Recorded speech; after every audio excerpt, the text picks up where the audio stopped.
And so what kinds of qualities did you look for in your team members, and how did you go about finding them? You know, in the early days, I think the best team members were the ones who were also entrepreneurs themselves. And I remember, we were a team, I think, of 4 or 5. And out of the 4 or 5 of us, 90% of the team had started their own companies before, or had built their own apps before, or had been entrepreneurial.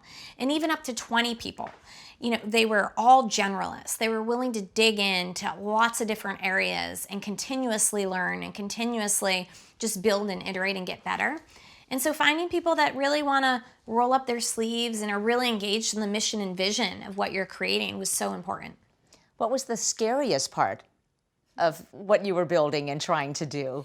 Well, because no one had ever done it before, we didn't really know what was going to happen. We didn't know if we were gonna, live or die the next day. We didn't know how the interactions on the platform would be. I mean, I would lay awake night after night after night just thinking about, like, how many tasks did we do today? Did they go well? Were people happy? Were there any problems?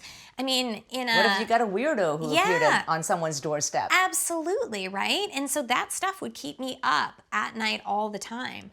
And so it took a lot of work to get to a place where we felt confident, we felt comfortable. And at scale, we really did. But in the early days, we were just trying to piece things together in the best way we could. And how did you deal with that? All those fears that were keeping you up at night? I don't know if I have a good answer for that. How did I deal with that? I didn't sleep. I don't know. I had, I think, a great core team that was always around me. And so I tried to sort of share those burdens and those challenges and utilize sounding boards with other people.